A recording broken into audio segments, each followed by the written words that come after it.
Buenas noches, gracias nuevamente por estar aquí una vez más. Esta es otra presentación referente a otra serie de Perú. Hasta el momento se han cubierto prácticamente con esta, se van a cubrir todas las series de lo que se llama la parte clásica de Perú. Y quizás esta, la serie de las llamas dentadas, sea la que haya sido menos estudiada. Entonces, empezamos con esto. Este es un timetable que se hizo hace algún tiempo referente al uso de las estampillas clásicas de Perú. Y de la que vamos a hablar hoy específicamente es esta serie. En esta tabla se parte en las cuatro diferentes tipos de emisiones de estampillas del Perú. Las Pacific, las litografiadas, las Lecoq. Estas tres ya han sido cubiertas. Carlos Brenis habló de las litografiadas, Aldo ya habló de todas las Lecoq, y yo en una de las presentaciones de Historia Postal hablé de las Pacific. Hoy vamos a hablar de la serie perforada. Generalmente en los países se considera, entre comillas, siempre digo yo, estampillas clásicas, aquellas que no son dentadas. En el caso del Perú, en el medio de una emisión no dentada, que fue la emisión de las Lecoq, salieron estas estampillas perforadas. Si ven aquí, el dinero rosa y la peseta marrón ya estaban en circulación cuando aparece el primer valor de estas dentadas, que es el 5 centavos verde. Y prácticamente por todo el periodo que estas estampillas circularon, estuvieron en paralelo. Esa parte la vamos a ver y la vamos a explicar de algún modo. Entonces, empecemos por el impresor. ¿Quién fue el impresor de estas estampillas? Hasta este momento había una regulación en el Perú que hablaba de que las estampillas que fuesen a ser usadas para el sistema postal deberían ser impresas en el Perú. Más o menos para el año 65-66, esa regulación se cambia, y se cambia con la aparición de un nuevo director general de correos.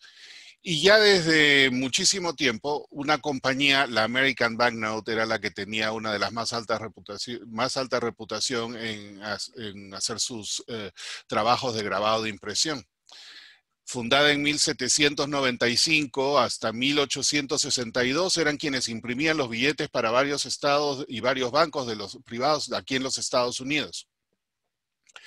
Si decimos 1862, la razón es porque hubo un periodo que justamente empieza en el año 61, que es la Guerra Civil Americana.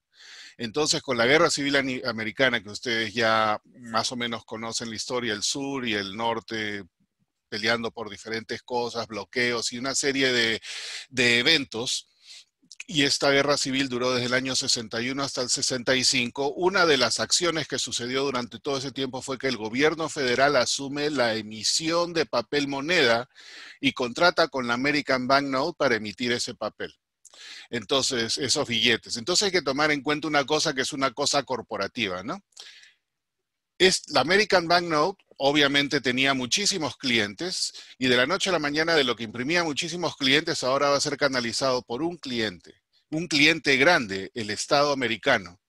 Pero el Estado americano también tenía el poder, y que efectivamente lo tuvo, para en algún momento crear su propio buró de emisiones. Entonces quizás eso ya en este momento y anteriormente quizás motivó a la parte administrativa, a los gerentes de la American, a tratar de diversificarse aún más. Entonces, esta diversificación de su mercado realmente empieza mucho antes, empieza más o menos a los mediados de los 50.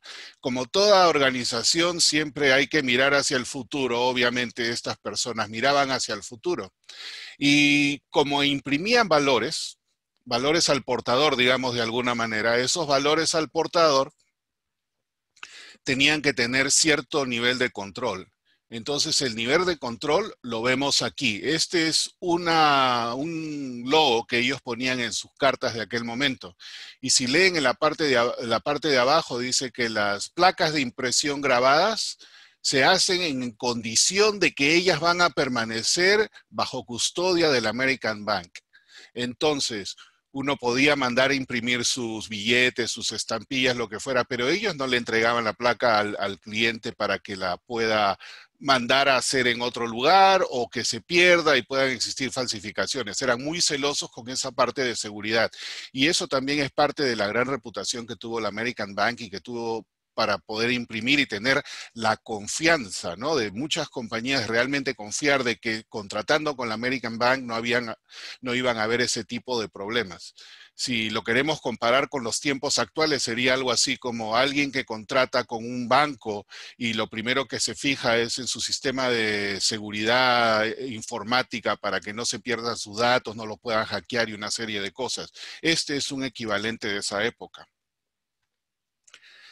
Entonces, hablamos de una expansión del mercado del American Banknote y aquí viene a entrar en escena este señor Albert Gallatin Goodwell. Y este señor fue quien, aquí está parte de su historia, pero vamos a empezar con lo que realmente hizo para la American. Él estuvo en servicio activo, participó en la guerra contra México y Texas, todo ese lugar, y al final de ella, en 1844, esta es la conexión con Latinoamérica, se fue a La Habana, donde aprendió el oficio de grabador. Punto importante.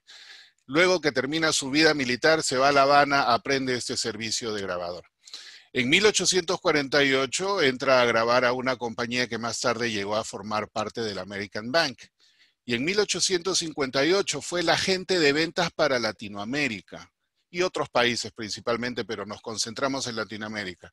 Y antes del 66, que fue el primer contrato, digamos, con la Administración Postal del Perú, ya el American Bank, o un banco, el Banco del Perú, uno de los tantos bancos, ya había contratado con ellos para la emisión de unos billetes. Y este es un billete que encontré en este website que estuvo impreso por la American Bank 2 años antes que, o por lo menos está fechado 2 años antes de que se emitan las primeras estampillas del Perú. Entonces, algo que tenemos en común, todos los países latinoamericanos que imprimimos estampillas por motivación de este agente de venta, Albert Gallatin, lo tenemos aquí. Y aquí agradezco a todos quienes, cuando pedí que me envíen imágenes por el chat del WhatsApp que tenemos de mi oficina, inmediatamente obtuve respuesta de todos ustedes. Muchas gracias.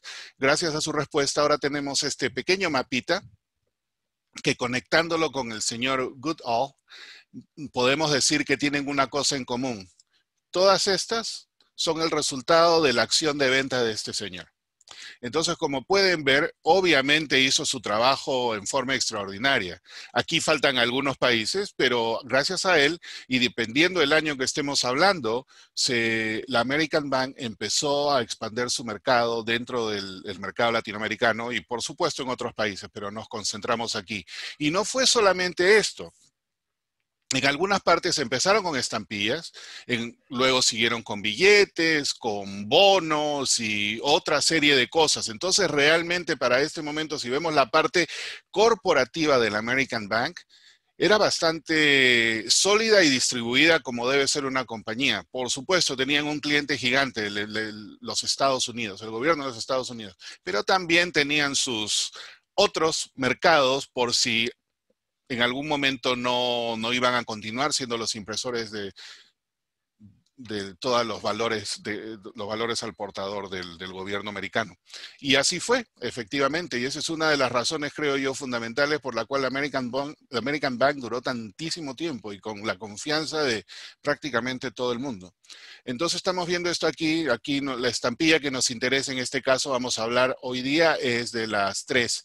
La verde viene aquí porque fue la primera, en 1866, y lo interesante es ver que muchos de nuestros países más o menos están por la misma época, ¿no? Algunos quizás algo después y todo. Si hay un error aquí, es mi culpa, le agradezco a todos quienes me proporcionaron estos datos para crear este mapita. Entonces vamos ya a un contexto histórico más cercano a lo que es la emisión de esta estampilla en el Perú. Entonces, un par de cosas antes de esto. El 1 de enero del 66, ya desde ese momento, había una tarifa reducida de 5 centavos de tren entre el tren Lima y Callao. Pero como no habían estampillas, se autorizó, como vimos en una charla anterior, que el un dinero fuera usado en forma bisectada. La mitad de la estampilla, como 5 centavos, un dinero, decimalización 10 centavos, la mitad 5, se autorizó para eso. Pero a la misma vez, en ese momento se estaba viendo ya la posibilidad de imprimir una estampilla de 5 centavos, que se llegó a imprimir en la máquina Lecoq, pero en el año 70, el trencito. Pero anteriormente, por estos 4 años, lo que realmente se emitió aquí fue el 5 centavos verde con las 2 llamas, ¿no? Entonces, esto tiene una interesante historia porque el 27 de febrero del 66, prácticamente a 2 meses de haber sido emitido la nueva tarifa por tren, se estableció una nueva regulación, estableciendo nuevos colores, valores faciales y todo esto, y permitía por primera vez también, como dije antes, emitir las estampillas fuera del Perú. Esto fue una cosa interesante porque se hizo esta regulación en realidad para cubrir a una orden que ya se había hecho, porque en el 9 de enero, mes y medio antes, ya se le había dado la orden de impresión al American Bank. Entonces, para de alguna manera subsanar esa potencial misinterpretación a futuro de que se hizo un contrato sin tener la legitimidad del caso, se legitimizó unas semanas después. Otra de las cosas importantes, como hablábamos, siempre hablamos dinero, 5 centavos, cuando hablamos de Perú, las conversiones y todo eso, el proceso de decimalización avanzaba. Ya para esta época, las estampillas de las llamas son las que vienen con la denominación en centavos. Entonces también era un avance para cambiar el sistema monetario, no solamente en lo que se refería a la parte contable, otra cosa, pero también tener los valores en ese sentido y que realmente la gente se acostumbre a usar la nueva denominación, ¿no? Una de las grandes ventajas que tuvo esa estampilla perforada es que de inmediato los despachadores se dieron cuenta de que traía muchísimos beneficios. Agilizaba la venta porque al ser perforada no tenían que cortar los pliegos o cortar las tiras o dejarlas semicortadas a la mitad y luego arrancarlas. Ya la perforación permitía hacer esta separación y la venta, el expendio al detalle mucho más rápido. Aparte de eso, había un 30% en el ahorro subcontratando al American y no tenían que tener digamos, la sobrecarga administrativa de mantener la máquina Lecoq y cualquier otra cosa que pudiera haber estado ahí. Eso también fue la razón al verse ya los números, al final de cuentas todo se resume en beneficio. 30% de beneficio solamente por subcontratar a otro y no tener ese problema fue también lo que motivó a contratar la impresión de las otras 2 estampillas que vamos a estar ahí. Obviamente, los 2 sistemas trabajaron en paralelo y la razón principal de esto era de que mientras se hacía la orden, mientras venía, mientras se distribuía y todo, había que suplir a los diferentes oficinas postales con estampillas. La máquina Lecoq siguió funcionando. Siguió funcionando a tal punto de que inclusive se emitieron 2 estampillas más con el cuño hecho en el Perú, las que cubrió Aldo en su charla sobre la Lecoq, el 5 centavos del trencito y el 2 centavos de la llama. Entonces, si ponemos todo esto en conjunto, hubo también una razón por la cual la máquina Lecoq siguió andando.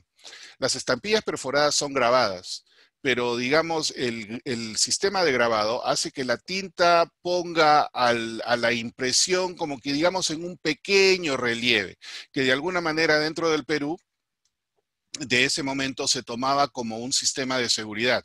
Pero la máquina Lecoq, la impresión de las estampillas era embosada, grofrada, entonces realmente era todo en relieve y se consideraba que era muchísimo más difícil de falsificar, y siendo el Perú tan celoso y tan en referente a los controles que ponía y manejo de riesgo y todo eso, esta combinación de lo que fue el embosado que hacía la máquina Lecoq con la perforación que venía de las estampillas del American fue lo que influyó para que la orden posterior, no esta de las llamas, pero la posterior que empieza en el 74, tenga una característica adicional. De esa serie no vamos a hablar ahora más allá de lo que voy a mencionar, pero la American Bank fue requerida de imprimir estampillas embosadas para 1874, después de esta, ¿no?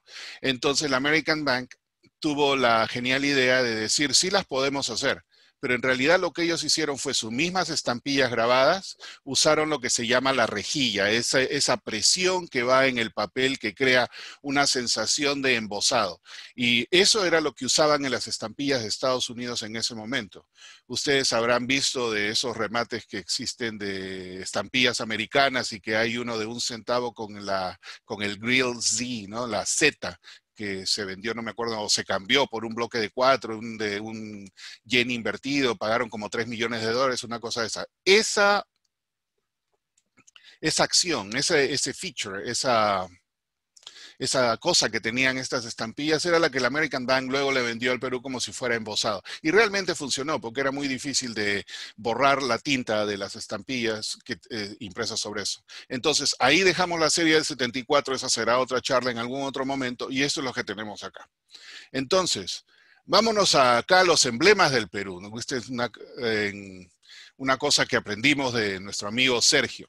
Entonces, la pregunta número 1 es, mandan a hacer estampillas fuera del Perú.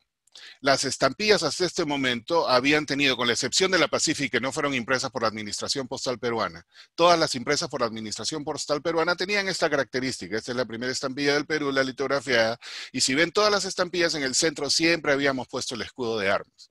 Y el escudo de armas de Perú tiene 3 campos, y los 3 campos son: en la esquina superior izquierda, el reino animal, que en este caso estaba representado por la vicuña. En el escudo del Perú, el camélido que tenemos aquí es una vicuña. El árbol de la quina en el franjo derecho del observador, y la parte de abajo la cornucopia, ¿no? Para significar el reino mineral y toda la abundancia de minerales, oro y lo demás que había en el Perú. Estas son las características de nuestro escudo patrio. Entonces, obviamente llegan al American Bank para seleccionar la figura, y si realmente nos ponemos a ver bien, los camélidos de los Andes no es uno, son 4. Es la vicuña, la más pequeña de todas, la que está representada en nuestro escudo. Está la alpaca, está el guanaco y está la llama. Aquí en esta imagen vemos más o menos una proporción del tamaño. Entonces, si habría que determinar qué animal realmente habría que poner ahí, que tenía que ser una vicuña estilizada, empecemos por lo que no se ve como una vicuña estilizada en el escudo de armas. Los 2 del medio quedan descartados. Definitivamente este no es una alpaca, tampoco es un guanaco. Entonces nos quedan los 2 extremos, la vicuña y la llama. Y me imagino yo de que habrán visto, caramba, estos señores de Perú no van a poner el animal más chiquito en su escudo, tienen que haber puesto el más grande. Y simple y llanamente se quedaron con la llama. Y por eso es que estas estampillas perforadas en realidad tienen la llama, y este es acá nuestro héroe. Esta es una llama andina de la cual todos estamos familiarizados. Esa es la razón por la cual las primeras estampillas peruanas dentadas tienen llamas. Son parte de nuestros emblemas, son parte de nuestros símbolos, representan el reino animal. Entonces aquí tenemos los 3 valores: el 5 centavos, que fue el porte para tren, el porte de descuento para tren en ese momento, el porte simple de 10 centavos y el porte doble de 20 centavos. Los 3 valores tenían una función súper específica. El 10 y el 20 se usaron más o menos con el mismo cuño central, y yo no me había dado cuenta hasta que la magnifiqué para hacer esta presentación, pero si la vemos bien, esta imagen central yo creo que es bastante temática, y con todo lo que hemos aprendido aquí, una temática para quienes hacen aves y aves de alto vuelo. Yo nunca me había dado cuenta que habían 2 aves volando acá, 2 micromotivos. Entonces, estas llamas están en los Andes, en las alturas, pues, qué sé yo, del Cusco, de Ayacucho, de Puno, y al borde de los abismos, que las llamas son muy buenas para andar sobre esas partes. Si uno mira realmente hacia abajo, se ven a veces aves volando, porque esa es la altura, es súper alto, y esas aves de abajo son los cóndores. A mí me ha tocado verlas desde Cusco, del Valle del Urubamba, y efectivamente está capturado aquí, algo que yo no me había dado cuenta. Así que si alguien por ahí colecciona aves, les recomiendo esta estampilla, ¿no? Para hablar del vuelo del cóndor en alta altura. Aquí también se ve, pero está más cerrado. 2 llamas por cada valor. No tengo idea por qué 2, pero dos mejor que una, así que fantástico. Hicieron dos. Otro error, que no es error, sino es una falta, digamos, ortográfica. Entiendo que la palabra correos en el idioma español no es acentuada. Sin embargo, la E de correos en el 10 y en el 20 lleva un acento, ¿no? Que es un error ortográfico. Ok, estampillas, todo muy bonito, todo esto. Siempre me gusta hacer referencia a charlas anteriores porque uno aprende de las charlas anteriores y puede hacer conexión. Hablábamos el otro día de que en esta época se negociaba mucho y hablábamos también de que las compañías competían. Recuerdo que Christian Moat dijo que un agente importante, un actor importante en estas cosas eran los agentes enviados de los gobiernos para negociar en Nueva York o donde fuera. Y existe este documento, no es referente a estas estampillas, pero es referente a las primeras estampillas fiscales del Perú, que también se emiten en 1866. Y este es un informe del agente confidencial del Perú. Este era el señor que estaba negociando con las compañías en Nueva York la impresión de los timbres fiscales del Perú. Y en la sección aquí de su informe habla claramente. Dice, creo que la reducción del precio sorprenderá a su excelencia y a usted. Aquí esta carta creo que está dirigida al secretario de Estado.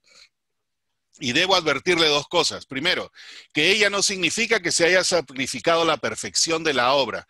Se fijaban mucho en la calidad, mucho en todo esto, y aquí está hablando este negociador, ¿no?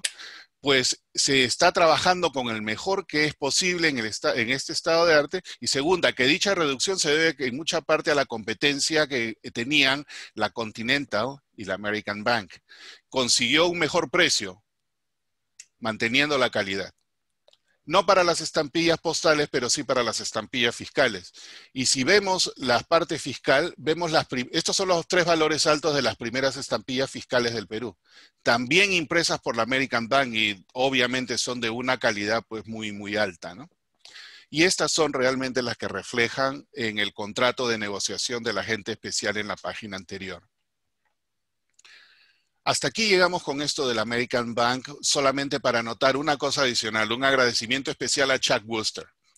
A Chuck, que es el presidente del Peru Philatelic Study Circle, en el año 2015, en uno de sus búsquedas por los archivos del American Bank, encontró en los archivos originales de que uno de los valores de esta estampilla en realidad no se había impreso, no había tenido, o todas estas impresiones no habían tenido solamente 4, habían tenido una quinta impresión en el 74 y en el 75. Y gracias a su descubrimiento es que ahora tenemos nueva información referente a los totales de tirajes de esta estampilla. Entonces, un agradecimiento especial para Chuck, no solamente por encontrarla, sino también por autorizarme en ese momento a que escriba un artículo que se escribió en Filatelia Peruana referente a nuevos descubrimientos sobre cosas de esta estampilla dentada. Uno de esos nuevos descubrimientos era el tiraje total.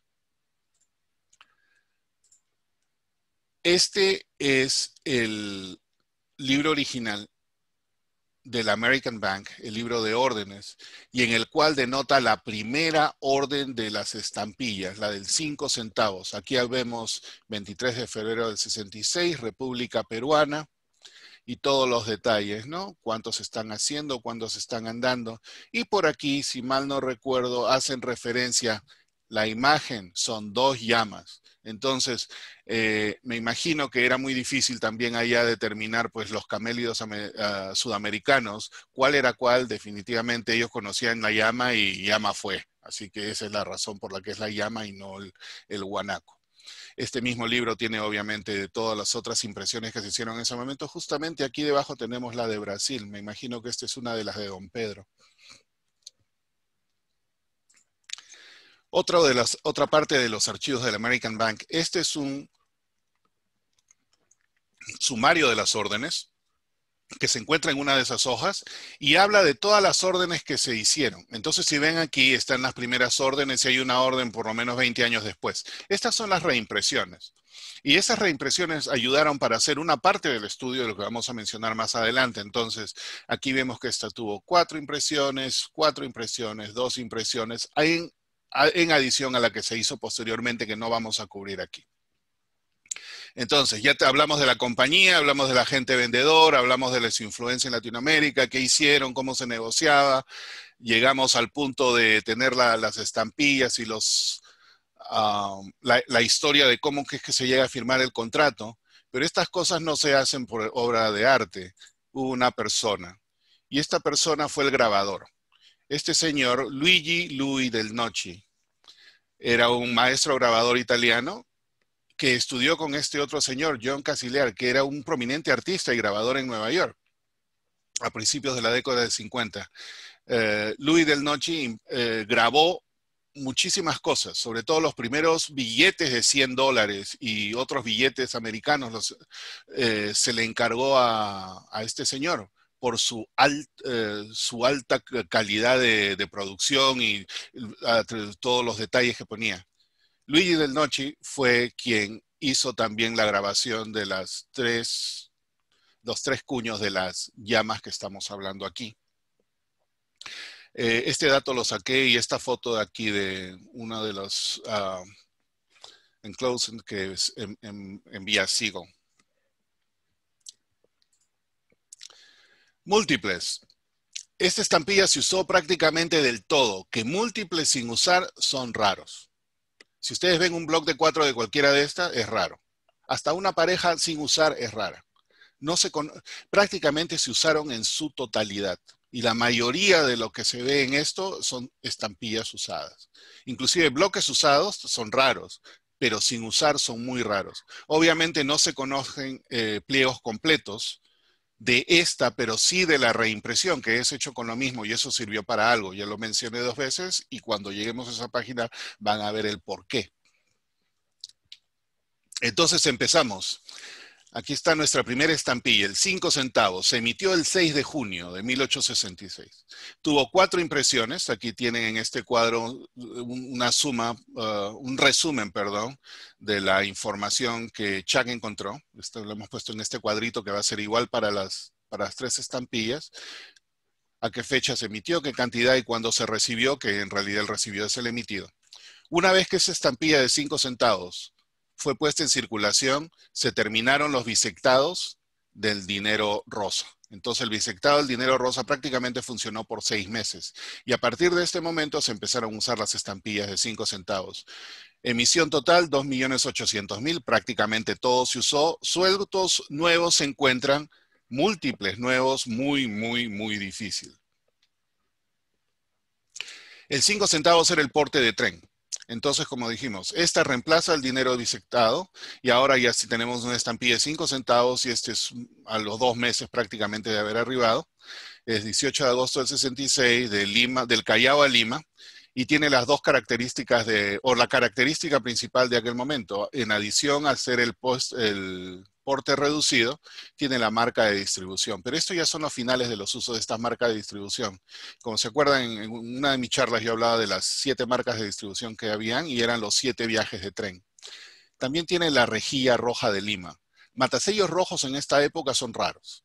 Y entiendo que el uso de la rejilla roja en Lima era como una marca de inspección. También en una de mis charlas hablábamos de que la marca MZ y la marca E se usaron como inspección.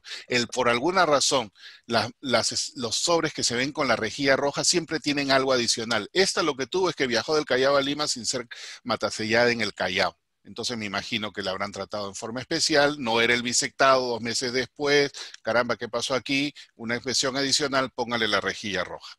Estamos hablando aquí del 66, porte de tren. Luego también hablamos del otro porte de tren que fue posterior. ¿Se acuerdan? En el 66 más o menos teníamos un dictador y cuando este dictador es sacado de la presidencia, todas sus decretos fueron declarados nulos. Uno de sus decretos fue el porte reducido de tren. Y ya el porte de tren era 10 centavos, no era 5. Sin embargo, la compañía de ferrocarriles de Lima seguía aceptando el porte de 5 centavos arbitrariamente y en contra del dictamen del gobierno. Yo mostré un sobre con un bisectado del dinero verde con este matasello. De ese tipo se conocen 3, uno está en el Smithsonian, 2 están en colecciones privadas. Pero también existe el 5 centavos con este matasello. De este sí hay muchos más. No digamos muchísimos más. Hay más. Se pueden llegar a encontrar. No son comunes, pero el 5 centavos con este matasello de Ferrocarriles de Lima es relativamente escaso, pero se encuentra.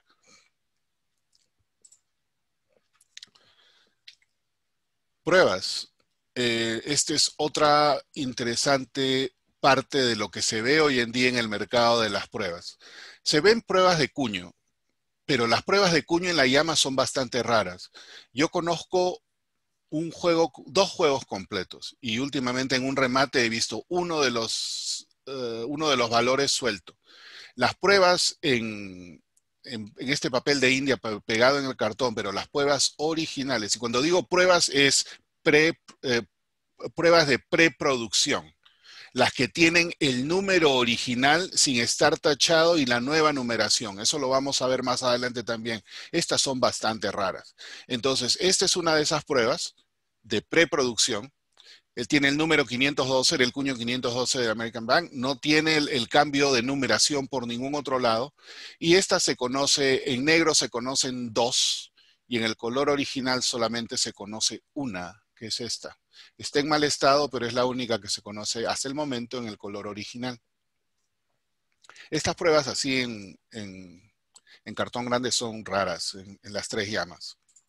Existen también pruebas de color, tanto en papel India, como el que le dice el papel wove o el papel tejido, y existen también las pruebas de cambio de color perforadas. Las pruebas en papel India se conocen en múltiples. Este es el múltiple más grande de todos los conocidos. Sin dentar es una prueba. Y esta es una prueba de plancha ya en el color original. Hay un detalle interesante que pasa en la grabación, en el grabado, perdón. Y siempre se ve este puntito. Si le ven aquí más o menos al lado del medio, se ve un puntito. Alguna vez alguien me dijo, yo comenté, esta es una estampilla litografiada, no se puede hacer el plating para tratar de reconstruir la plancha. Y me dijeron, no, con los grabados también se pueden hacer, porque siempre hay variaciones. Y la persona quien me dijo eso, que conoce mucho y ha hecho plating de estampillas grabadas, me dijo, en el caso de la llama, este es muy fácil porque le tienes que ver el marco. Siempre se va a interrumpir en algún lado y ese marco te va a dar referencia. Y efectivamente, si la vemos con bastante detalle, estos marcos están partidos en diferentes partes, prácticamente en todas las estampillas. Entonces, si hubiese o existiese, no en esta, pero existe en el otro, el pliego original, se pudiera tratar de hacer una reconstrucción. Cuando me dijo eso, yo lo primero que me acuerdo hice fue ver, caramba, esta tiene un puntito, este es igual, este es igual. Al final de cuentas, todos tienen este punto, así que ese no es punto de referencia para hacer el plating. Ese punto está en todas. Impresiones fueron 4, como ya dijimos, y aquí se ven estas de aquí. Son en realidad difíciles de identificar cuál es cuál, aparte del grosor del papel y la regularidad o no del dentado, en realidad son muy difíciles de determinar cuál es cuál. En el 5 quizás sea más fácil porque el primer tiraje es siempre bien pálido y luego viene uno que viene ya más brillante. Pero también ahí hay puntos de discusión y al no haber nuevas es difícil ver cómo quedan después de haber sido lavadas. Hay unos detalles interesantes en la perforación que yo le llamo el dentado sin perforar y se ven con ocasiones. En el 20 centavos no lo he encontrado, pero en los otros dos valores sí. Si ven aquí al momento de perforar se omitieron una perforación y esto se debe, me imagino, a que ponían muchas estampillas juntas y quizás el pin perforador en ese momento no tenía o la presión suficiente o estaba roto, pero se encuentran. Esto le llamo yo dentado sin perforar y se encuentra o uno o dos consecutivos. Dos consecutivos va a ser más difícil, uno es más fácil. No se encuentran tan fácil tampoco, pero digamos que es más común. Perforaciones desplazadas, siendo una estampilla dentada y me imagino que el alineamiento sería manual, creaba este tipo de cosas que son las perforaciones desplazadas. Y gracias a que hay perforaciones desplazadas, podemos ver que en las estampillas de los bordes del pliego vamos a encontrar las inscripciones marginales con el pie de imprenta, ¿no? Entonces, aquí ven algunas posiciones y estos existen tanto en español como en inglés. Y gracias a que tuve acceso a pliegos completos de la reimpresión, pude llegar a hacer esto, que es determinar, porque es la misma plancha, cuáles son los que están en español, que en este caso son las azules, Compañía Americana de Billetes de Banco de Nueva York, y cuáles son los que están en inglés, que son solamente uno por cada lado. Entonces, American Banknote New York, en inglés solamente hay 4, del otro hay el doble. Cuando vemos lo que están en inglés y sabemos cuál es la posición exacta, y a menos que tengamos una cosa más grande, esto nunca vamos a saber cuál de los dos fue. En este caso puede ser o el 92 o el 98, esta estampilla de aquí. Es interesante buscar estas estampillas con márgenes porque en realidad no se ven mucho. Se ven, pero no se ven tanto. Entonces ese ha sido uno de mis búsquedas sin hacer mucha bulla, como quien dice, por muchísimo tiempo. Y he podido encontrar algunas cosas. Por ejemplo, esta pareja con el American Bank en inglés en sobre y este otro aquí.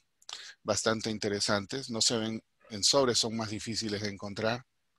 Aquí también existe otra cosa. Se suponía y se menosprecia muchas veces a aquellos que tienen uno de los lados cortado y siempre se dijo que era con tijera. Yo pienso que no.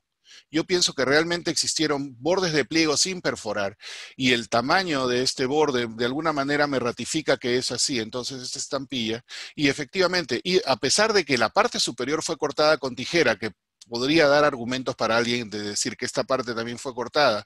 Resulta que esta estampilla tiene la inscripción aquí arriba.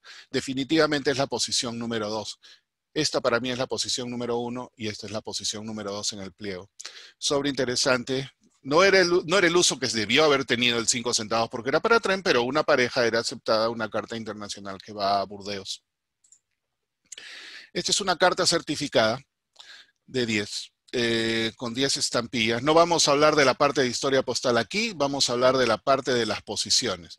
La misma situación. En la esquina derecha vemos que está recta. No tuvo la perforación, pero es la continuación de esta tira de aquí. Esta es la tira de 10 completa, si la pusiéramos, digamos, en un solo lado.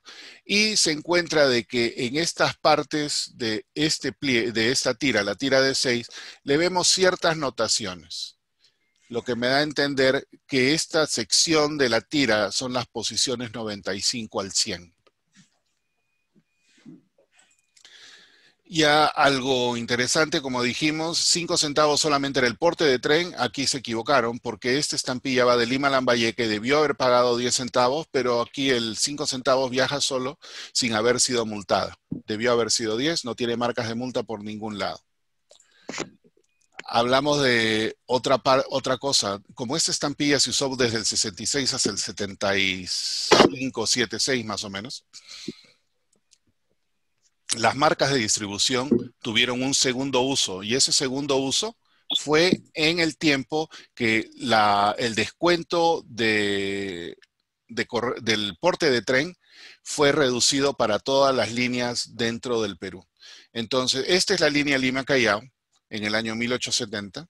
Y otra vez se vuelven a usar las marcas de distribución. Ya para esta época son mucho más raras porque se usaron por un corto periodo de tiempo. Estas marcas de distribución, que eran de los viajes de los trenes, fueron reemplazadas por estas marcas, de las cuales existen 11. Y no son las distribuciones del tren porque los viajes del tren seguían siendo lo mismo. Se entiende de que estas marcas son las marcas de las diferentes rondas para la recolección de la correspondencia que iba a viajar por tren. Cosa interesante, y esto sería de repente parte de más estudio, ¿no? Tratando de acordarme de los buzones, la charla de buzones que dio Martín del Prato y todo esto. Muchísimos, si no todos de los sobres que tienen estas marcas, tienen matasellos mudos. Es posible que este matasello mudo corresponda al matasello del recolector. No, esa es una conjetura en este momento, pero esa es una coincidencia. Y haciendo el paralelo con lo que existía en otros países, porque es importante hacer ese paralelo, ahora creo que esa podría ser una posibilidad. Desafortunadamente este tipo de sobres no son muy comunes, pero con lo que exista quizás se pueda hacer una interesante hipótesis. Acabamos con el 5 y acá entra nuestra segunda estampilla, la que tiene el micromotivo. Si coleccionan aves, ya saben, esta es indispensable en su colección por el cóndor en las alturas de los Andes de Sudamérica. 10 centavos era el porte simple. Esta tuvo también 4 impresiones. Esta es la que descubrió Chuck, la que no se conocía y la que cambió finalmente el total de esta emisión. No fueron 2.800.000, fueron 3.800.000. Esta estampilla pagaba el porte simple doméstico, que era de 10 centavos. Todo aquello que fuera más de 25 leguas pagaba porte simple de 10 centavos. Escogí esta carta porque hablábamos el otro día también del terremoto de Arica y los matasellos que se crearon después del terremoto. Este es uno de los matasellos, del que se conoce como el tipo 40, ¿no? El óvalo con el octágono enmarcado. Muchas de las ciudades que se vieron afectadas por ese terremoto tuvieron este tipo de matasello. Igual tenemos las pruebas. En este caso, este es un ensayo que no fue finalizado porque le falta la parte final, que son las lanzas que tiene aquí al costado. Igual como vemos, esta es una prueba de cuño preproducción. Solamente tiene el número de aquel momento, no tiene el número posterior. Existen también pruebas de color y en este caso esta verde que está impresa sobre cartulina también es de uno de los bordes, puede ser o la posición 11 o la 71 y tiene la inscripción en español y aquí tenemos otras pruebas de color. 4 impresiones, igual algo difícil de determinar, aunque la del 67 sí es más brillosa y siempre tiende a hacerlo. Quizás en esta sea un poco más fácil. Las otras 3 un poco más difíciles de determinar. Y aquí vemos un par de bloques usados. La de la izquierda de la primera impresión del 67, la otra muy posiblemente la del 74. Una de las 3 posteriores, pero esta creo que es del 74. Misma situación, existen los dentados desplazados. Existe el dentado sin perforar, y como esta es la estampilla que tiene más y es la única que yo conozco, que tienen los márgenes del pliego, que son bastante raros de encontrar. Aparte de estas dos, tengo conocimiento de un sobre judicial que tiene el margen del lado izquierdo y por ahí 2 o 3 sueltas con el margen correspondiente. Por alguna razón parece que se eliminaba. O no lo consideraban o no lo ponían para nada, pero bueno, estos son los 2 únicos que yo he podido encontrar. Dentado corrido creaba esta situación de la que ya hemos hablado, qué posición era, exactamente las mismas posiciones que la anterior, y existen tanto en inglés como en español. En sobre mucho más raros de encontrar. Aquí esto es un sobre interesante. Este es un sobre que va de Tacna a Arica y viajó por tren. Viajó en el 67, que todavía el descuento por viaje de tren era aplicable únicamente al Lima y Callao. Entonces, si este sobre hubiera sido después del 70, la estampilla aquí sería de 5 centavos. En este caso es de 10 porque el porte de reducción no aplicaba al tren Tacna-Arica. Misma operación aquí, la posición 41, este está en inglés, en una carta que va a Génova. Misma operación aquí, pero esta es una carta certificada. Esta carta certificada, similar a la anterior que vimos con 10 dineros, este es exactamente lo mismo. Va del mismo valor. Tiene estas estampillas de aquí con la inscripción total que se ve en la parte de abajo. Este sobre también tiene una cosa adicional. En esta época, para el 7.5 y el 7.6, estuvo vigente esta práctica del doble matasellado de las cartas certificadas y se utilizaba este matasello. Todas las cartas que se conocen certificadas, que no son muchas de esta época, que tienen la doble certificación, tienen este matasello. Que curiosamente, este es el matasello en el único sobre que se conoce con una tira de 3 del dinero verde que va a Alemania en la misma época bajo el Tratado de la Mala Alemana. Y curiosamente, que se usó en la administración postal particular de Lima. Pero eso es una conjetura. Esa es la conexión entre estos 3 relacionado a este matasello. Ese sobre se me ha escapado 2 veces, pero yo tengo idea de que este matasello en particular era de la agencia particular. Entonces la agencia particular también tenía, digamos, jurisprudencia de alguna manera sobre el manejo de cartas certificadas que llegaban a Lima. Algo también que hay que probar. Aquí tenemos otra de estas estampillas. Obviamente no puedo determinar cuál es porque en el margen derecho solamente vemos una inscripción mínima de lo que pudiese ser, es un sobre interesante con el es un sobre judicial con el matasello en rojo de Cajatambo. Mauricio ahí en su background tiene uno de los sobres espectaculares con el matasello de Cajatambo. Este solo tiene 8, el otro me parece que tiene o 28 o 30 sobres judiciales. Pero en esta época, solamente la segunda mitad del 75, el matasello Cajatambo se encuentra con esta tinta roja pastosa. Solamente en esta época. Épocas anteriores y posteriores sí está bien definido.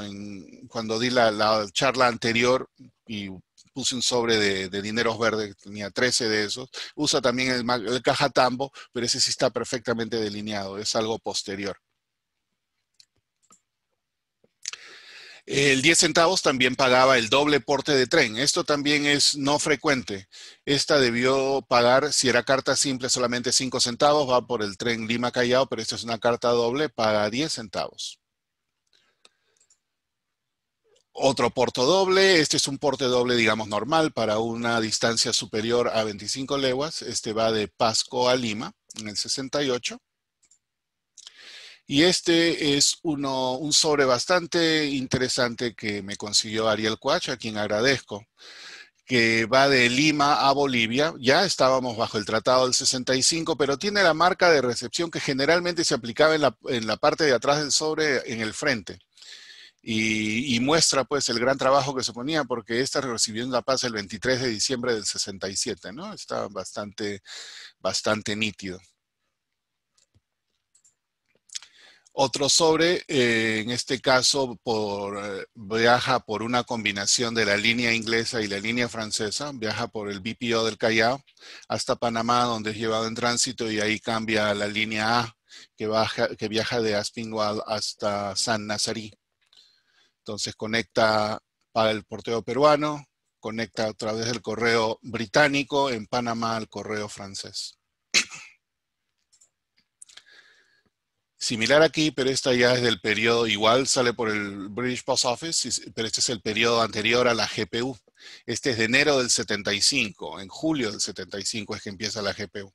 Entonces, se va por el BPO en el Callao, vía Panamá, pero ya como estaba la preparación de lo que iba a ser los nuevos cambios de correo entre los diferentes países que iban a pertenecer a la GPU.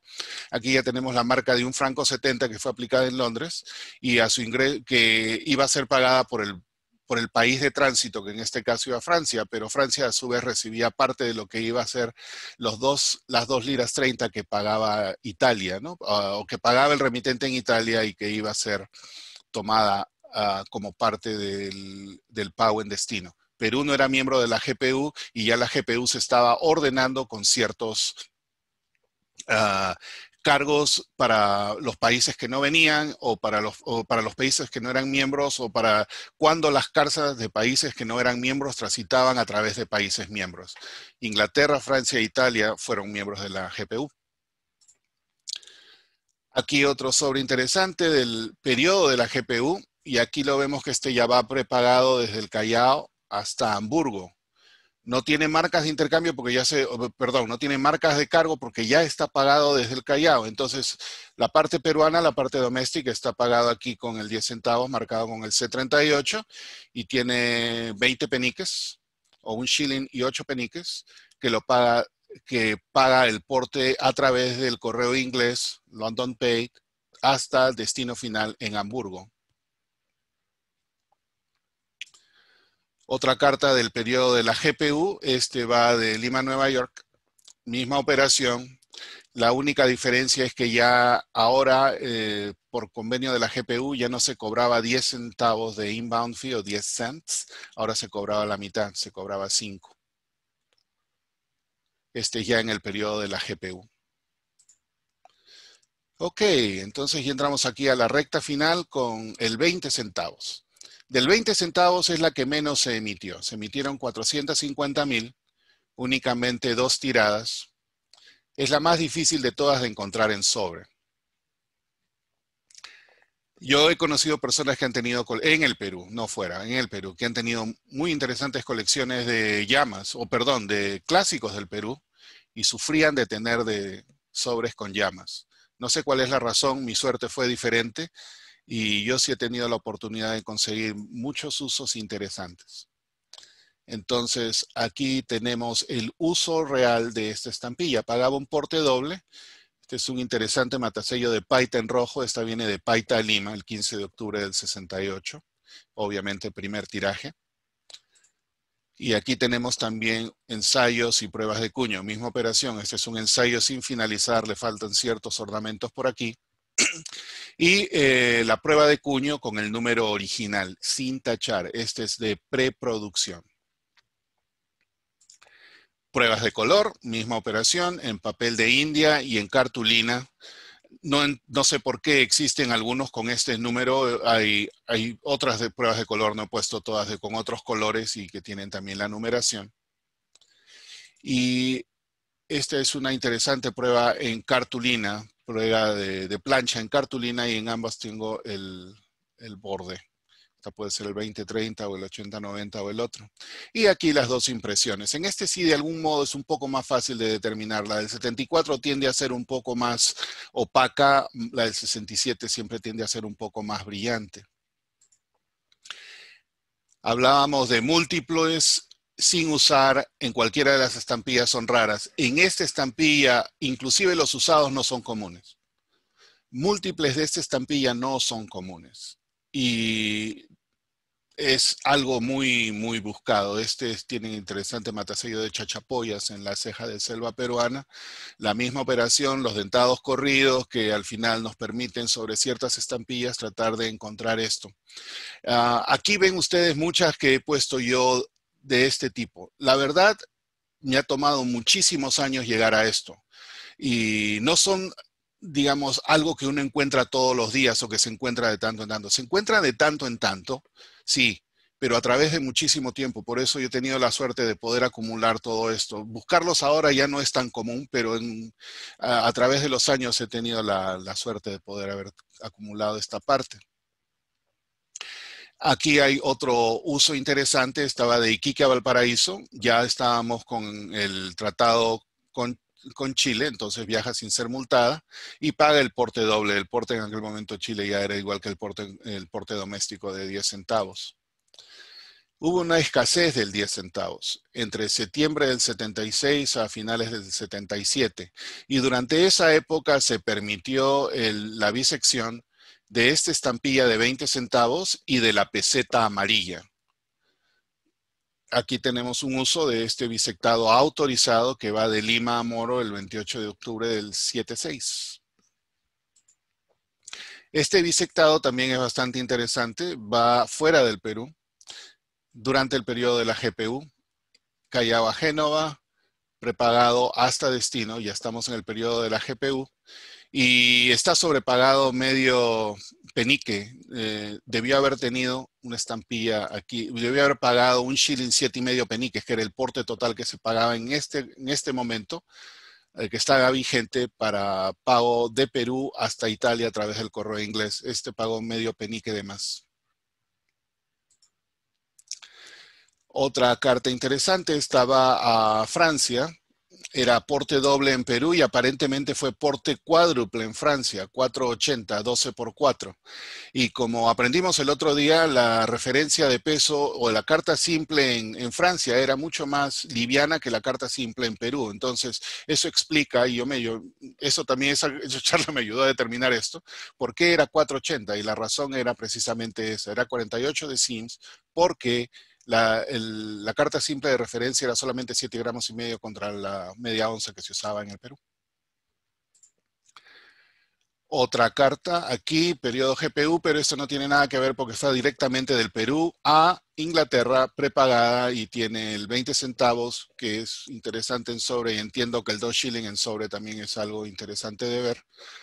Y aunque la carta le cortaron el remitente, está completa por otro lado y es uno de los usos más interesantes, ¿no? De franqueo mixto dentro de Perú. El 20 centavos, que es difícil en sobre, con el 2 shilling, que entiendo es igual. Otro uso súper interesante, y este es también con las estampillas que hablábamos en un principio que tienen el grill. Viaja por la mala alemana hasta Italia. Como hablamos anteriormente, había un tratado postal entre Perú y Alemania, el mismo tratado postal que tuvo Chile con Alemania, y el porte siempre se redondeaba porque no había un estampado exacto, con excepción de a menos que viaje por barco, viaja a Alemania por barco inglés o francés. Debió haber pagado 34 centavos, paga 35, había que redondear usando el 20 centavos, ¿no? Muy pocas cartas de estas existen que hayan viajado por la mala alemana. Correo certificado con valor declarado. En el año 74 en el Perú se implementa el valor declarado, pero el valor declarado no se pagaba con estampilla. El sobreporte por lo que se declaraba no se pagaba por estampilla y la carta debía viajar certificada. Esta es una carta simple certificada que viene de Huancavelica, Lima. Quien la envía manda 33 soles. Una vez que llega a Lima, el sobre se usa como evidencia de entrega del dinero. Recibimos los 33 soles en esta fecha, 15 de enero del 78, firma el destinatario, Matasello de Lima. También se usaban los lacres. Estos los lacres, como comentó Mario, de la parte de México, pero el Perú lo hizo mucho antes. En realidad empieza en el 74, 75. Correo judicial. Este es otro uso del 20 centavos. Una carta interesante que no la pude conseguir en una primera oportunidad, pero sí la pude conseguir en una segunda oportunidad y fue mejor esperar. Franqueos mixtos también no son comunes y esta ilustra ese franqueo mixto. Un sol 10, 11 veces la tarifa base y esta va de Cajatambo a Huaraz. Y esta es la carta más icónica que existe con las llamas. Son 12. Es la carta más grande conocida. La carta que le sigue es la que tiene solamente 4. Hay 2 de estas con 4. 3, perdón. Y solamente una que tenga más de 4 y es esta, una de 12. Es también una plica judicial. Va de Ayacucho a Huancavelica, paga 2 soles 50, 25 veces la tarifa base. Uso fiscal. Este es un uso fiscal no autorizado y esta es una pieza que me proporcionó Julio César Ponce. El uso de la estampilla aquí se usa como timbre fiscal, pero en realidad al leer el contenido de esto es digamos, un contrato entre dos privados por un préstamo.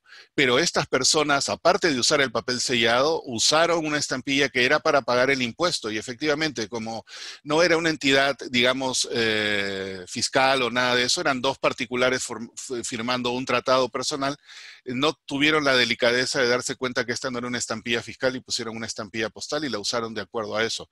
Es exactamente ese uso, es el uso fiscal que debió haber sido, no fue autorizado, pero ellos lo emitieron.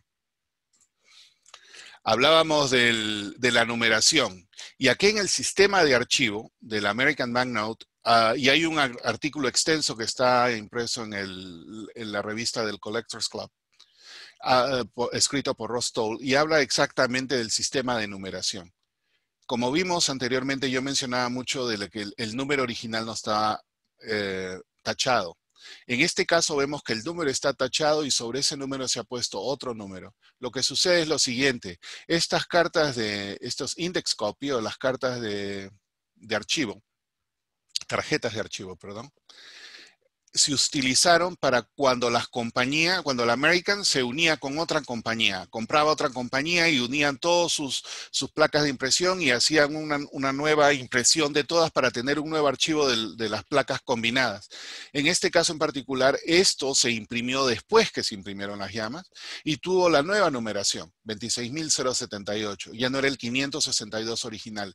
En el mercado se ven hoy estampillas de pruebas de las llamas, generalmente en color negro, con un corte y que tienen esta doble numeración. ¿Son pruebas? Sí son pruebas. ¿Son pruebas de preproducción? No lo son. Son las pruebas que se hicieron posteriormente, después que las estampillas hayan estado hechas. Entonces, cuando quieran conocer pruebas de preproducción de las llamas, dos cosas. No se vayan por cortes pequeños, porque los cortes pequeños nunca van a tener el número. Tienen que ser las planchas grandes. Y en las planchas grandes que únicamente tenga el número original, no ningún otro número. Esta es la de 10. Esta es la de 20. Y para finalizar, vamos a hablar de esta parte, el sistema de archivo. Había otra parte del sistema de archivo que tenía como muestrario de todo lo que se había puesto por país. No tengo exactamente la razón por la cual esto existe. Me imagino que era de alguna manera para entrenamiento a los agentes vendedores o todo eso. Pero lo que sí existen son estas planchitas. Unas planchitas impresas en colores bajos, tipo pastel. Y en estas planchas existen la impresión de estampillas de múltiples países. Y estas están impresas en papel delgado. En este caso, esta tiene el 5 centavos de Perú en conjunto con varias otras, es 2 reales de Costa Rica, un Don Pedro de Brasil, las de Canadá, la de Chile y todo lo demás. Pero estas se conocen cuando están sueltas por el color. El color siempre tiende a ser este color pastel y no los colores vivos con los que realmente se hicieron las pruebas. Entonces, esto circula mucho. Entiendo que esto era el muestrario de ventas, o no sé si serían inclusive ejemplos que se le dejaban a los clientes, pero esos son lo que son. Cuando vean estas estampillas que les quieren pasar como pruebas, en realidad no son pruebas, son los cortes que le han hecho de este pedacito de lo que yo llamo muestrario de ventas. Y para rematar la cosa, existen falsificaciones, pero las falsificaciones son súper burdas, son litografiadas, son muy bien hechas, tienen todos los detalles, hasta tienen el cóndor por aquí. Así que si quieren tener un cóndor falso en su colección temática, busquen estas. Interesantemente no son fáciles de conseguir. Y estas ya están documentadas en este libro que se llama Album Weeds. Este libro se imprimió, lo imprimió el Stanley Gibbons en 1882. Y da la descripción de estas estampillas, ¿no? Son litografiadas, medias robustas, en papel delgado y tienen exactamente la descripción de todo esto. Estas falsificaciones son atribuidas a los hermanos Spiro de Hamburgo en Alemania. Y con eso, espero no haberlos cansado hablando de las llamitas, así que si tienen alguna pregunta, quizás tenga alguna respuesta. Felicitaciones, Henry. Muy bueno. Hola, Henry, muy bueno. Felicitaciones, Henry. Muy bueno. Excelente, como siempre. Excelente. Gracias, Henry. Muchas gracias. ¿Alguna pregunta por ahí? Sí, una pregunta. Tengo una. Todos tenemos preguntas. O sea, Ok. acá en Argentina. Aldo, A ver, vamos a empezar con Aldo. Una o alguna. Voy a la última parte, la parte de la falsificación. La falsificación le atribuyen a Spiro, ¿ok? Al menos tú lo has enseñado ahí. Yo hablé hace un tiempo con una persona que estaba buscando esta información y él la atribuía a un español apellidado Torres. ¿Has escuchado algún tema de esa falsificación? Sí, el señor se contactó conmigo, pero este Torres, sus obras son posteriores al libro al álbum Wits del Stanley Gibbons. Y yo también tenía esa duda, pero en la presentación, cuando el video esté en línea, ustedes saben que ponemos la presentación ahí abajo, ahí he dejado el link para que vayan y vean la referencia del libro. El libro estuvo impreso en 1882. Así que se le atribuye a Spiro. No descarto que pueda ser de otro, porque en realidad no se sabe de quién son, ¿no? El otro señor, no recuerdo cómo se llama el otro. Torres, gracias, Torres. Me estaba tratando de acordar el nombre de la persona que me contactó. Sí le atribuye a Torres, por ejemplo, la falsificación del trencito y algunas otras que le envié. Esta en particular, el libro de Album Wits y otros la atribuyen a Spiro. Puede ser Torres, no lo sé, pero se le atribuye a Spiro hasta el momento. El hombre se llama Gerard Lang. Ajá, Gerard, sí. Y el tal falsificador era un tal Torres, que hizo muchas fantasías, él me ha mandado muchas cosas también. Yep. Pero espérate, que el nombre no lo tengo completo, el tal Torres. Ah, sí, Plácido Ramón de Torres. Sí, eso sería cuestión de quién se le atribuye a tratar de hacer más estudio. Como digo yo, se le atribuye, no es determinante, y de acuerdo al álbum Wits es Spiro. Gracias. Sí. Guillermo. Hola, Henry, buenísima. Yo tengo un par de comentarios. Sí. Bueno, la primera, no sé si tú conoces un artículo que publicó el Collectors Club hace como 60 años, que se llama Early American Perforating Machines and Perforations, que ahí Ya. viene la máquina que usaron en los sellos de Perú. Oh, no lo conocía. Bueno, búscalo, te voy a mandar la referencia, es de 1960, si no me equivoco. Y vienen también las del Salvador, por eso es que yo lo tengo, es un artículo como 40 páginas. Ya. Y explica las máquinas que usaban, las diferencias de perforación que hay, porque, por ejemplo, aunque en El Salvador dicen que es perforado 12, en realidad es 11.9 por 11.95 y cosas así. Oh, ok. Entonces, ahí vas a tener, y ya lo chequé y sí está Perú. Es un parrafito chiquito Perú, pero yo creo que te va a servir. Fantástico, muchísimas gracias. Esa es la primera. La segunda, Henry, de tu tema, las muestras. Las hojas de muestras son litografiadas, no son grabadas. Esa es la característica principal, por eso es que la impresión no se ve tan clara como los sellos originales. Claro, el muestrario del vendedor, sí. Sí, sí, el muestrario del vendedor. Y bueno, era una aclaración porque no la mencionabas, que creí que era importante complementarlo. Sí, Y gracias. hay en cerca de 100 colores diferentes, hay perforadas, hay imperforadas, hay lo que en todos tipos de papeles. Así es. Y Y las siempre te hojas, las quieren vender como muestras. y las hojas completas son muy raras, Sí.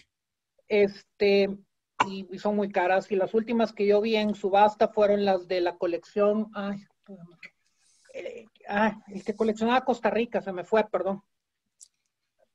Sí. Luis Fernando, tal vez, bueno.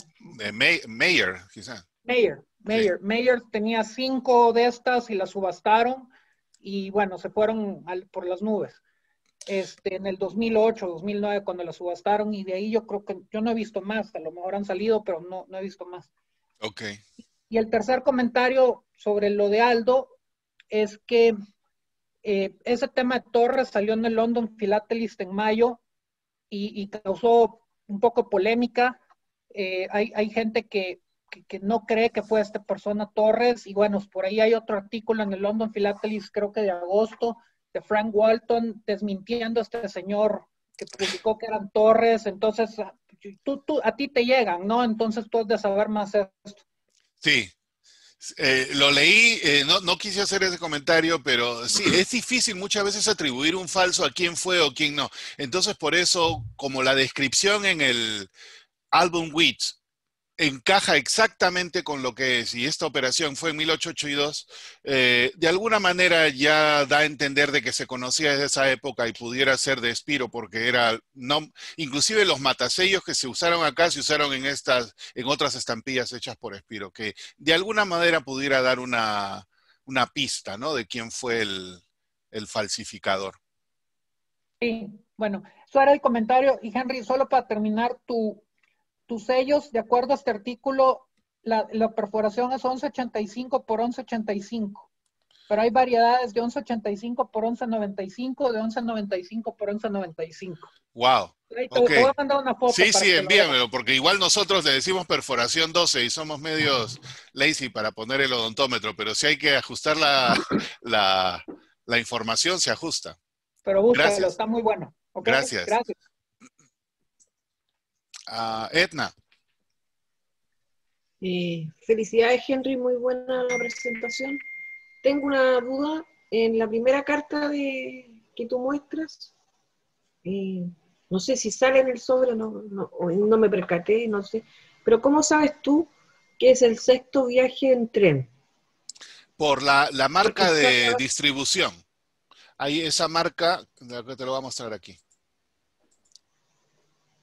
Esta marquita de acá indica eso. Esas son las distribuciones. O sea, le llamaban distribuciones el viaje en el tren.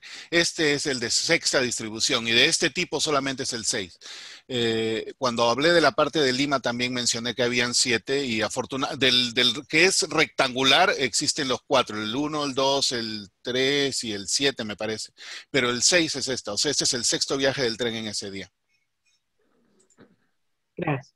Esa es mi duda. Ok, gracias. Luis Fernando. Sí, Henry, sobre algunas cosas que ya se han hablado, lo de las perforaciones, si bien está ese artículo que mencionaba Guillermo, en realidad prácticamente toda la información de base me parece que está en Harris, y sobre eso tenía una pregunta concreta.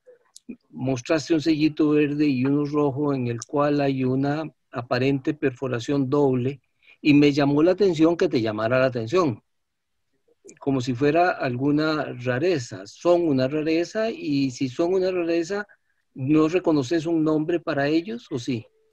¿Te refieres perforación doble o que se salta la perforación? Que se salta un diente. Sí, bueno, yo toda la vida le he llamado dentado sin perforar, pero si tiene otro nombre más técnico, me gustaría saberlo. Correcto, porque vos sabés que yo soy un majadero con los nombres técnicos en filatelia. Ajá. Y precisamente sobre eso yo escribí un artículo en el año 2000 en Costa Rica Filatélica 103, y ya entonces yo había encontrado el nombre. No lo inventé yo, el nombre lo venía usando Harris desde hacía mucho tiempo, perforación sincopada. Y muestra Harris ejemplos muy interesantes. Alemania también tiene casos así. Me pasó que yo encontré en Costa Rica, y por eso fue que construí el artículo, una variedad muy interesante en un primer sello muy caro que salió en Costa Rica en ese año con la imagen del doctor Rafael Ángel Calderón. Y hasta donde yo sé, nadie se ha preocupado. Sigue siendo igual de raro ahora como hace 18 años. Pero eso está presente en varias cosas. Sí me llama la atención, tengo que reconocer que el diccionario de la academia, el diccionario de la filatelia en español, para nada menciona ni el término ni el fenómeno. Pero sí quería dejar claro eso porque por la majadería mía con lo de los nombres. No, la precisión del nombre está interesante. Ahora habría que buscarle la traducción en inglés. No, Harris escribe en inglés syncopated. Yo lo traduje en aquel momento, o lo identifiqué en el momento como sincopada, es decir, que se produce una síncope. Ok. No era nada del otro mundo. Supongo que alguien más lo habrá usado. Sí. Hay algunas referencias en Google, en varios artículos, pero ninguna es suficientemente tajante o explícita como uno quisiera. En relación con algo más que mencionó Guillermo, el tema de la precisión en las medidas de las perforaciones de las emisiones tempranas de American Banknote. Si bien lo que voy a decir, yo no soy la autoridad para poder establecer lo que es. En el caso de la primera emisión de Costa Rica, existen dos perforaciones distintas y fueron hechas, como vos bien lo señalaste al puro inicio de tu charla, en época muy similar a la del 1866 que estabas analizando. Las de Costa Rica son de 1863. Y las perforaciones tienen iguales características, son dos muy diferentes. Luego las puedo poner en el chat para que las vean. Es un trabajo hecho por Norbert, el que posiblemente lo expresa de la mejor manera. Si lo consigo, se los mando. Gracias. Miguel Raviñani. Yo te quería preguntar, que me llamó la atención, el tema de la cuarta emisión que vos decías que era una reimpresión. ¿Eso la solicitó el gobierno de Perú y cuál sería el sentido? ¿Para qué la pidió? La reimpresión se hace en 1895 y se emitieron nuevas estampillas en nuevos colores. El Perú, como ya hemos visto, ¿no? En la parte de historia postal tuvimos nuestra parte hasta la Guerra del Pacífico, luego vienen las guerras civiles, y a partir más o menos de 1888, 89, 90, el Perú entra en un periodo de reconstrucción. Entonces, durante esa época se emitieron algunas estampillas, y las estampillas que se emitieron son reimpresiones de anteriores. No hubo mayor creatividad. Entonces existen las reimpresiones, pero son en colores diferentes. Gracias. Me olvidé de mostrar ese detalle. El 20 centavos es azul, el 10 centavos es un naranja distinto a este, y el 5 es color vino. Son diferentes colores. Perfecto, gracias. Y muy buena la presentación. Hola, gracias. Sí, Aldo. ¿O hay alguien por ahí? No, dale. ¿Hola? Sí, dale. Dale. A ver, vamos a ver.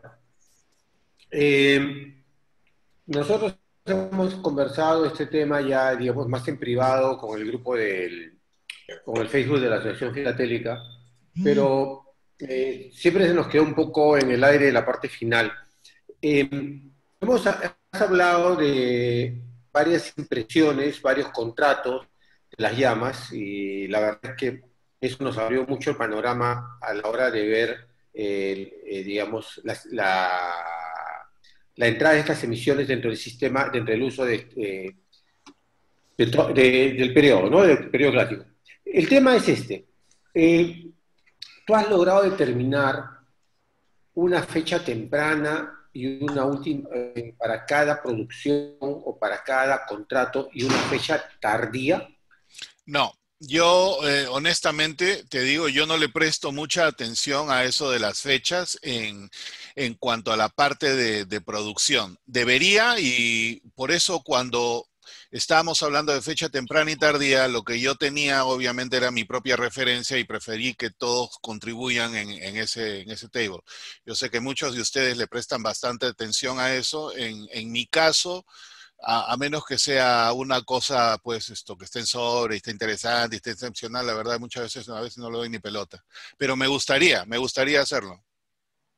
Ahora, porque acá hay un tema, ¿no? El otro día que yo hice la presentación de la parte de las otras LECOC, el tema de la llama de 20 centavos particularmente, y también sucede con la de 10 centavos, la llama de 20 centavos llega en un momento a desaparecer del sistema postal. O sea, ya la primera producción del año 67 deja de haber, por lo menos, no se encuentra fechada. Y luego se vuelve a encontrar en fechas del año 74, muy posteriores, incluso 75, creo que es mucho más visible, hasta el año hasta enero 78. Entonces, pueden haber habido contratos, pero ¿cuándo llegaron esas producciones? ¿Cuándo entraron al sistema postal? ¿Cuándo se comenzaron a usar? No. Ahí está, en el resumen que puse en esas tablitas, acá te voy a poner, esta información está ahí y lo puedes jalar está en el artículo que escribí en Filatelia Peruana y también está aquí. O sea, esta es la fecha que se pide la orden. Hubieron 5 contratos, esta es la fecha que se pide, esta es la cantidad y este es cuándo llega. O sea, de la segunda se pidieron 200 y llegaron 200.000 en julio del 67. Se pidieron en marzo. De estas se pidieron en noviembre del 73 y llegaron el 74. Y esto explica lo que tú dices, porque los primeros 200.000 obviamente se gastaron. Y aquí estás hablando de que más o menos coincide con la peseta, finales de la peseta castaña, principios de la peseta amarilla, o parejas del dinero que se ven en mucho tiempo. Entonces, ese es el otro paralelo que hay que hacer aquí, ¿no? Porque como tú y yo bien sabemos, estas estampillas han sido el patito feo de las colecciones clásicas de Perú, al extremo que han habido colecciones clásicas de Perú que las excluyen totalmente, cuando no deberían. Esa es mi opinión. Entonces, al sobreponerse con el resto, es que vienen esos casos, sí.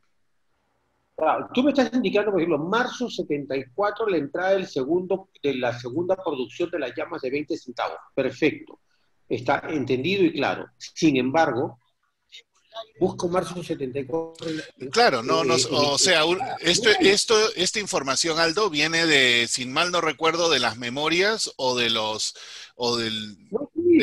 otro libro. Entonces, una cosa es cuando lo recibe el correo, pero cuando lo pone en circulación, me imagino que habrá sido días después, no lo sé. Meses después. Pero debe haber, bueno, quizás, habría que ver lo de las fechas. Como te digo, yo de eso sí no le he prestado mayor atención, honestamente. No, gracias, disculpa la molestia, pero... No, está bien. Es buen punto, ahí da más para buscar. Henry. Sí. Puse en el chat las 2 referencias, la de las perforaciones de American Banknote, primera emisión de Costa Rica, y la página de Harris donde se crea el nombre de Sincopado. Fantástico, de ahí lo voy a jalar. Gracias, Y Luis Fernando. yo te mandé también 3 fotos. Una es la portada del artículo, se publicó en 2 números, y la otra es lo que viene la información de Perú y de otros países de Latinoamérica. Las fotos están medio feas, pero bueno, creo que ayuda.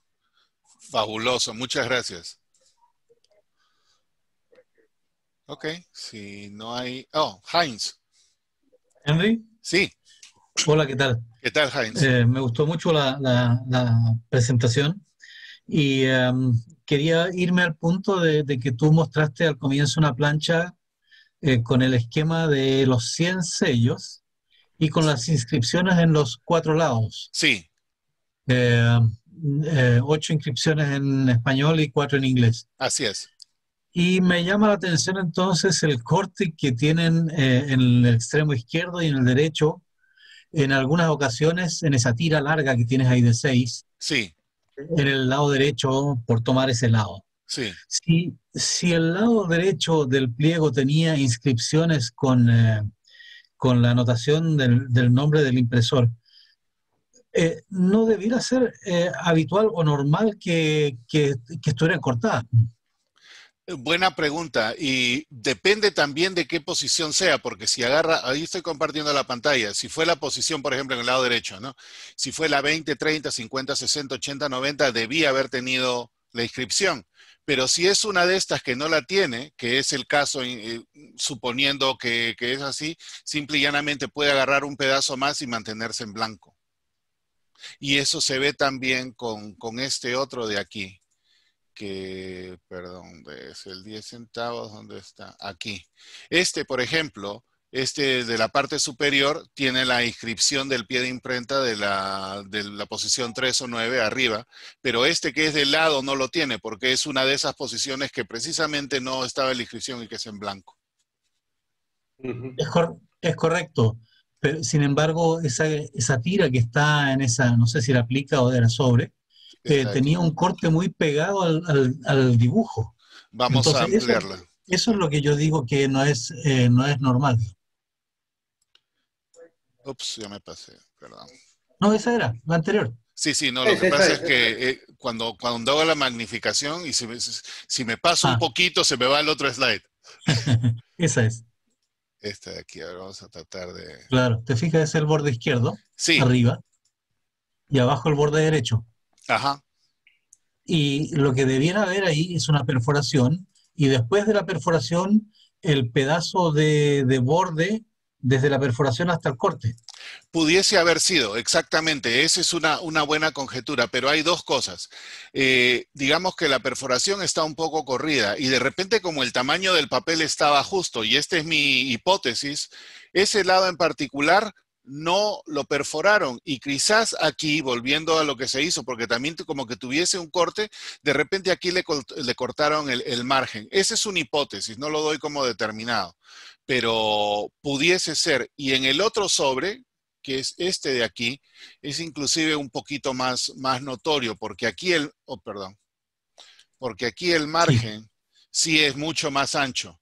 Claro, esta es la estampilla solamente del lado izquierdo, ¿no? Eso, como digo, es solamente conjetura. Esta también tiene la misma operación que la han cortado arriba, pero si nos ponemos a más o menos tratar de especular referente a la distancia que existe entre las perforaciones aquí, esta perforación en esta estampilla debería estar más o menos por este lado que no lo está. Entonces, de alguna manera, la hipótesis que yo propongo es de que efectivamente existían de estas estampillas sin el dentado en uno de los lados. Sueltas se ven de vez en cuando y todos, yo mismo no les he dado importancia diciendo de que son cortes de tijera. Sí, gracias. No, gracias a ti. Ahí ya de la misma época, la American Bank de Argentina, discúlpame Aldo, pero...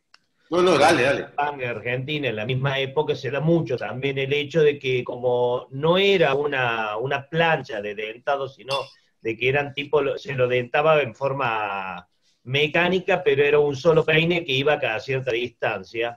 En American Bank también se da que los bordes, a veces las estampillas quedan desproporcionadamente grandes. Se ocurre mucho con los American Bank de Argentina. sobre todo en los bordes. Pero no es que no tengan el dentado, lo tienen, pero lo tienen corrido. Y ahí aparentemente lo que ha pasado la ha cortado con la tijera para que no quede demasiado grande el sello. Claro, y eso no también creo que no tenga el dentado, pues la American Bank era muy prolija en ese sentido. Me imagino, por eso como lo pongo como hipótesis, y en eso también tienes razón, porque hay estampillas de Inglaterra que los bordes, el margen es pues grande, ¿no? 2, 3 milímetros, y de ahí viene la perforación. Disculpa, Aldo, justo empezamos. No, por favor, no. No, yo lo que quería era comentarle algo a Henry.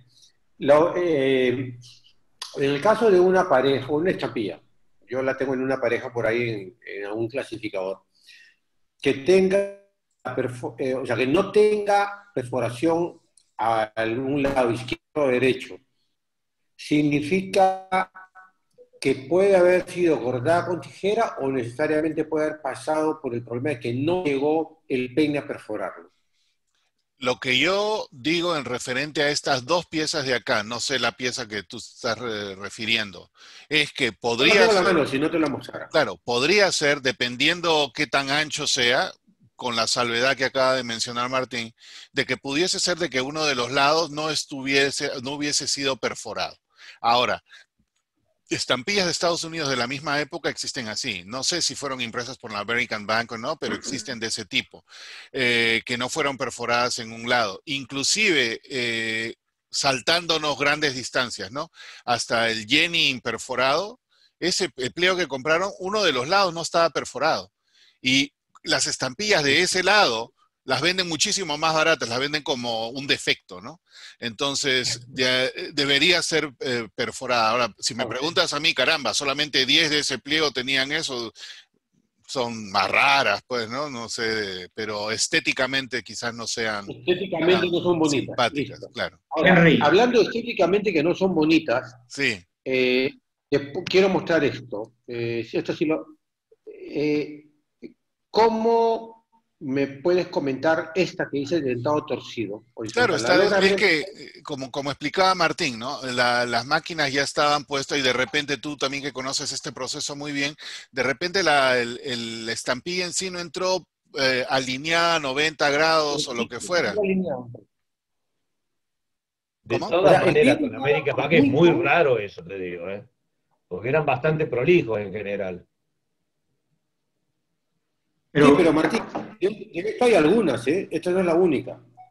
Sin embargo, recuerda Henry, Aldo, que en el año 74, cuando se imprimieron las primeras series de escuditos, o la serie madre como la conocemos, tiene el 10 centavos verde, existe sin perforar. Sí. Hola Carlos, disculpa, sin perforación total, pero en este caso estábamos hablando de un lado, como si fuese que... Un lado, ¿no? O el defecto de la perforación. Ok, entonces podemos atribuir que esto que te estoy mostrando en pantalla es sencillamente porque el pliego entró descuadrado. Desalineado. Entonces también podría significar de que la perforación se hacía el peine vertical primero y el horizontal después, porque fíjate que el vertical sí está alineado. Sí, pero mira, esa pieza que tú muestras ahí, y voy a tomar la pantalla. Disculpa, Aldo, una preguntita. ¿Es común lo que esté torcido el dentado? Yo por lo menos lo he visto muy, muy raras veces. Vos conocés más del tema, por eso te pregunto. Vamos a ver. Yo habré visto de estas unas pocas más. O sea, es raro de todos modos. No corridos hay. Lo que Henry nos ha mostrado como corridos, sí. Siempre lo hemos conversado y existen, principalmente, creo yo, en la producción del 74. No tanto en la producción del 67, sino en la producción del 70, que para mí es mucho más desprolija que la del 67. Lo que estoy compartiendo en pantalla... Lo que estoy mostrando, Henry, es eso. Ahí está. Pero mira, esta es una correlación referente al tuyo. O sea, digamos, el tuyo asumiendo de que tú tienes una tira, ¿no es cierto? Entonces, depende del ángulo que está desalineado. Las primeras quizás se vean como las que ves tú, pero a medida que vas a la posición 10 en esa tira, ya valdría salir algo como esto, pues, ¿no? Sí, ya veo. Así es. Ya veo. Bueno, American Bank tampoco era perfecta, punto. No, obviamente. Y de estas yo he visto dos. En Argentina también se da. La del 67 también es muy prolija en el dentado y la que sacan para el 84, cuando sacan de pronto para completar, una emisión que se saca, digamos, a las apuradas, también es muy desprolijo el dentado, inclusive se da hasta dentados dobles y todo. Llama la atención que más o menos en la misma época pasa el mismo problema con las emisiones de Perú. Sí, claro. En El Salvador es igual, la producción del 67 tiene lo mismo que Henry está enseñando. No, la producción, en el caso de Perú, yo creo que la producción del 74, que justamente estuve leyendo hace poco, eso fue ordenado por el visitador general. Ya no, o sea, el visitador general se le pone por encima del director general de Correo, de Dávila Condemarín, o de Camilo Salmón, porque había uno y otro en cada momento, y se les pone por encima y le dice, ¿sabes qué cosa? Yo mando a hacer las estampillas al American Bank. Ya viene la famosa producción del 74, que es la que Henry nos ha mostrado con una serie de contratos que no conocíamos antes. ¿Y qué pasa? Que parece ser que este señor, o sea, firma el contrato en noviembre y hace pues a la prepo, a la apurada, que venga la producción, y la producción llega en marzo del 74. Bastante rápido para la época. Y creo que ahí es donde comienza, o sea, el no haber tenido un buen control de calidad como que lo tuvo en la primera producción de 67. Incluso la del 66-67, de la llama de 5 centavos, porque la de 5 centavos sale primero que las otras dos, sale en junio 66. Finalmente, yo he visto la tirada esa, es muy centrada, muy bonita, muy limpia la producción. Sin embargo, las que vemos descuadradas, creo yo que casi todas van para la producción del 74, ¿no, Henry? ¿O tú tienes una opinión distinta? Bueno, yo he visto un par nomás de este tipo y son del... Es difícil, como digo, ¿no? Determinar cuáles son, pero por la fecha esta es del 67, así que este es de la primera. Ahí está la estampilla, Pasco, ahí también lo va a poner nueva. Este es 6-7. No me había fijado en esa parte. Sí, acá está, 11 de junio del 67. Ajá. O sea, también se les pasó en la primera. Ahora, no es común, ¿no? Ya eso estamos todos de acuerdo. Ok, es muy bueno.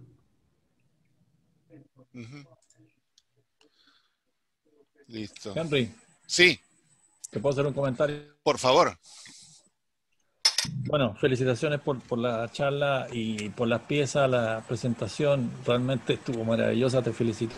Gracias. Una es que para los que quieran ver perforaciones desplazadas del American Bank, vean la charla que hice del peso bronce. Lo que tú mostraste recién era, no te voy a decir común, pero mostré un montón de perforaciones bien desplazadas, igual que la que tú mostraste. Sí. Y esa fue una serie que se hizo en 1905 a 1909. Así que el American Bank en realidad tuvo varias veces series así con perforaciones desplazadas. Sí. Eso no es, o sea, existen. Ya, y lo otro es que una cosa que te puede ayudar bastante, que encontré en los fundamentos de filatelia, Fundamentos of Philately, es un libro muy interesante.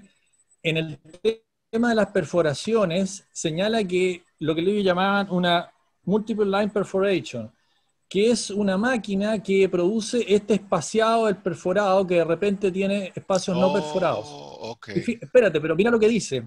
Dice que en 1861 una máquina de esa estaba trabajando en el American Bank. Ajá. Es un buen dato ese.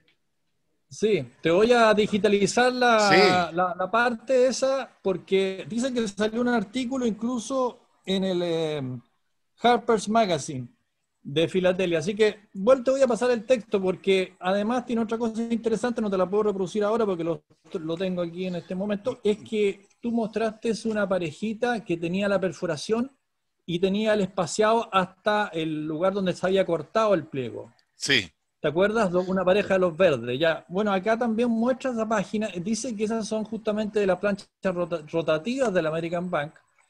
Y coincide más o menos, estoy viendo el dibujo por atrás del perforado, muy posiblemente coincide con los sellos que tú tienes. Así que voy a digitalizar justo la parte donde está la reproducción del cuadro, que está con la perforación por detrás. Esta es a la que te refieres, creo. No, era otra. Era una que la tenías en un sobre, ¿te acuerdas? Que lo tenías con con un corte de ese, exactamente. Ah, no, ese está perforado también. Está perforado arriba. O este de acá. Habían, sí, este es uno que está sin la perforación. Claro. O puede ser corte de tijera. No, pero va a ser interesante. Muchas gracias. Lo voy a de todas maneras mirar eso. La verdad que si me lo puedes pasar a mí, Cristian, también te agradecería, porque bueno, estaba en funcionamiento en el American Bank. Era American Bank también. No, funcionaba ahí, estaba ahí, justo esos unos pocos años después que se imprimió lo de Perú.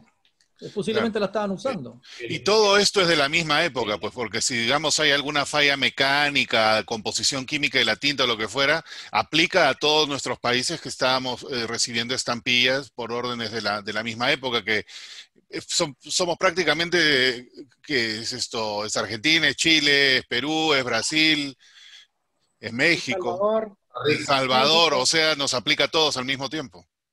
Claro, y lo curioso es que los mismos problemas se dan en la misma época en todos los países. Exacto, todas las fallas mecánicas son comunes. Es muy interesante un estudio de ese tipo, digamos, analizándolo de todos los países el tema American Bank. Exacto. Es muy interesante para algún día hacer un estudio comparativo. De hecho, no te felicité recién, Henry, pero excelentísima tu charla. Gracias.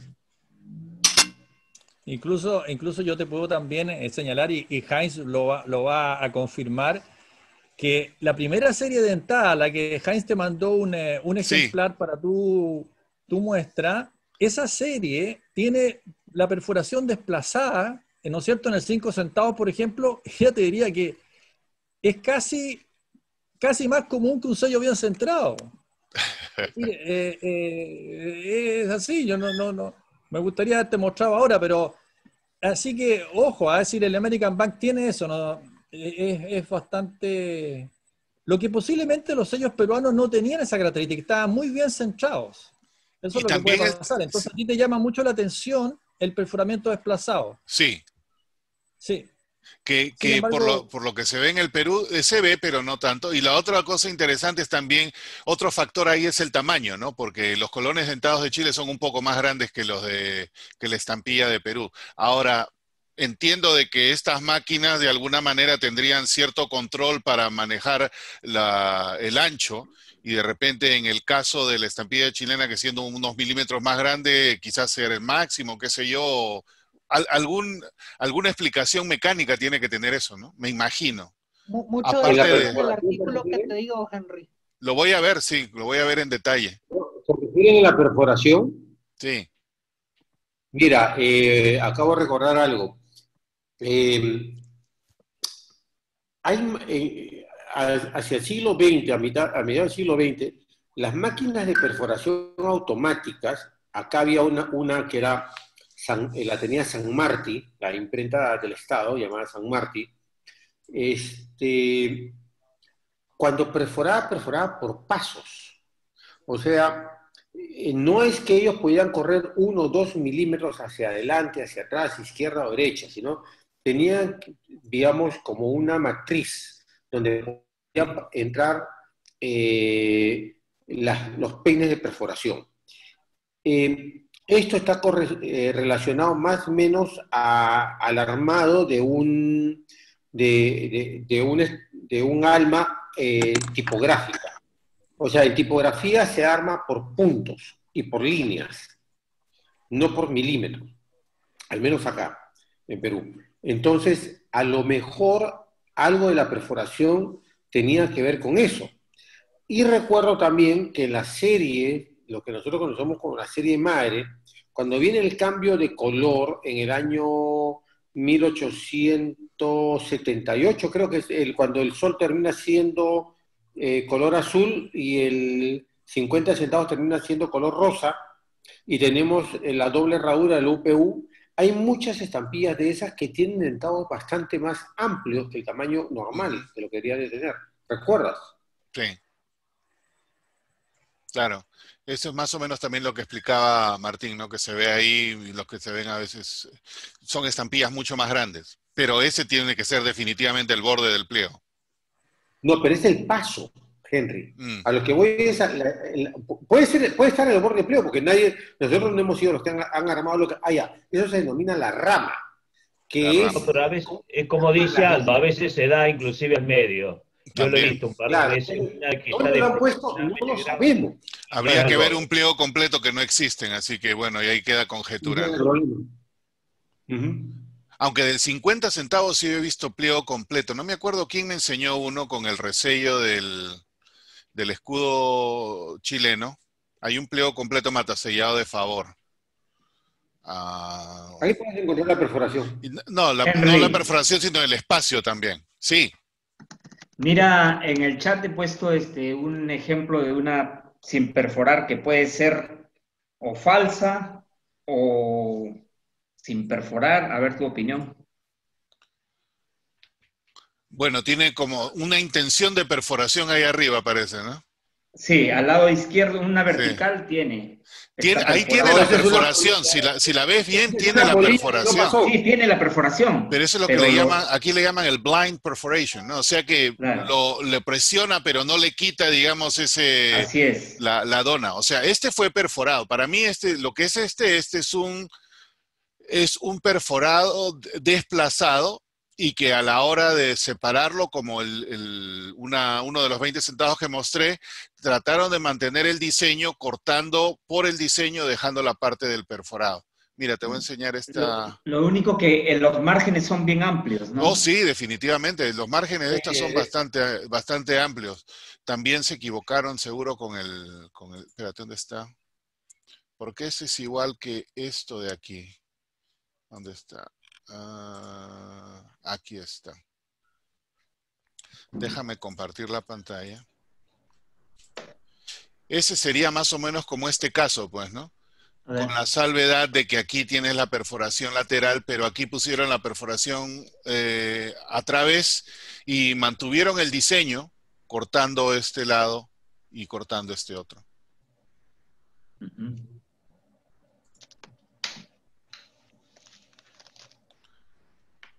Listo.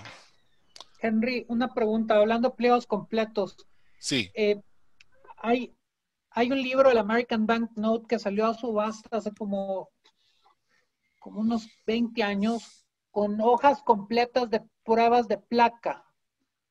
Y había yo no sé si viene de Perú, pero por ejemplo El Salvador sí había en 1867 y ese libro eran puras emisiones antes de 1880. Entonces debería estar ahí. Ahora, no lo sé, yo solo tengo la referencia a El Salvador, pero podrías investigar. Por ahí Brian en su momento lo vendió por países y un coleccionista, bueno, David Chong, que es el mejor coleccionista de El Salvador, tiene esos pliegos. No debería haber de Perú, pero no lo sé. Sería cuestión de tratar de ver. De las personas que yo sé que le han puesto énfasis a las llamitas, desafortunadamente ya no quedan. En el Perú fue Paredes, había otro llamado Shiro que le vendió a Paredes. Paredes le vende a Martín de Bustamante, lo de Martín de Bustamante se desmantela. Guy Dato en Francia, pero él vende también su colección, me parece. Y hay una persona más con la que yo correspondo, está en Alemania, pero quizás tenga eso. Sería cuestión de buscar por ahí. Gracias por ese dato también. Oye, Henry, y una consulta. Ese plieguito que mostraste de 10 sellos al principio, ¿te acuerdas con la prueba? Sí. ¿Qué papel era ese? Ese es papel India. O sea, esa pieza es espectacular. Es la más grande la más grande que yo conozco de las pruebas. Yo no he visto... En Chile no hay plieguitos en papel India. Sí, bueno, en realidad ese era el pliego de 100 y esto es un bloque de 10 que es el bloque más grande, ¿no? Pero es una pieza lindísima. Sí, del 5 centavos para mí es una de las piezas importantes. Sí. Bueno. Me gustaría, Henry, sí, Jaime. Aparte de felicitarte, hacer una pregunta técnica y aprovechando que sigue Luis Fernando aquí con nosotros, porque usó el término sincopado para hablar de esas perforaciones ausentes. Y ese término yo lo entendía para este tipo de perforaciones de seguridad, que que se pusieron de moda hace no mucho, pero no sé si aplica para los dos ese término. Para mí, cuando decían perforación sincopada, era fuera de ritmo, fuera de lo continuo, güey. Sí. Entonces quería ver si aplica para los dos o... Sí, buena acotación, y usaste un término que me parece interesante, perforación ausente, que en realidad es lo que es. Es una perforación ausente. Y si es sincopada, que no, digamos que no continúa el ritmo, ambas calificarían, ¿no? Me parece a mí. Sí, Luis Fernando. Sí, empiezo por echarle la culpa al alemán y pedirles perdón. Mandé ahí en el chat la referencia correcta después de que Christian Moat, que es tan cortés, no me corrigió violentamente. Pero el libro que él está citando es el que yo citaba bien el libro, pero mal el autor. Y la página que puse en el chat es la 729 del libro de Williams, que es lo que está haciendo la referencia a Christian. Entonces pido excusas, le echo la culpa al alemán y le agradezco a Christian la cortesía. En relación con la observación de Jaime y el último comentario de Henry, es muy claro, y posiblemente las dos llamitas se parecen más al ejemplo que aparece en el libro de Williams y en el artículo mío, que a los saltos de perforación. Las dos llamitas de Henry no parecen saltos de perforación, parecen síncopas. Y se parecen a las que Williams pone en su libro y las que yo encontré en el año 2000. Las que Jaime puso de esas medidas de seguridad con figuritas que las usan algunos países, tal vez hay unos 6 o 7 países que usan esas. La de Portugal es un ejemplo. En la red, en Google, con solo hacer la pregunta de estampillas con síncopas, aparecen de inmediato montones como la que Jaime mostró y le llaman síncopas. Pero yo siento que ese es, como también el Jaime dijo correctamente, un uso más moderno del término. El término, claro. El de Williams es un uso viejito cuando él escribió el libro, ¿verdad? Es que yo conocí el término para los usos modernos, pero qué bueno que lo aclaras para también hacerlo referencia a lo que mostraron hoy, Henry, tú, ¿no? Si me permites, ahí te comparto para mostrar un caso de dentado desplazado que se dio también acá en Argentina, por ejemplo, en American Bank de acá, a ver si lo toma. La otra parte de la culpa la tiene el vino. Tú tomas buen vino, hombre. Y se toma su tiempo.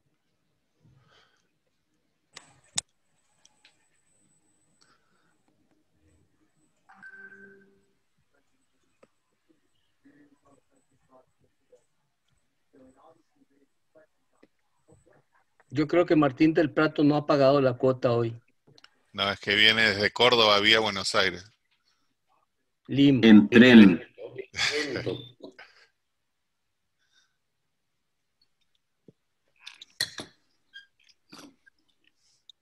Yo creo que se ha quedado congelado, ¿no? Sí, yo creo que se congeló. No, ni se mueve. Bueno. No aparece. Ahí está, quise compartir los detalles. Ahí está, llegó. Ahí está. Si te fijas esta con la anterior, mira la diferencia de tamaño. Claro. Como puedes ver acá abajo, el dentado está tocando, digamos, se ve completa y sin embargo la que sigue, le roba un pedazo de estampilla. Desplazado. El tamaño normal es de esta. Y la de arriba, ojo, Martín, que la de arriba, mira bien, que la curva en la que tú estás mostrando, más o menos está completa en la parte inferior.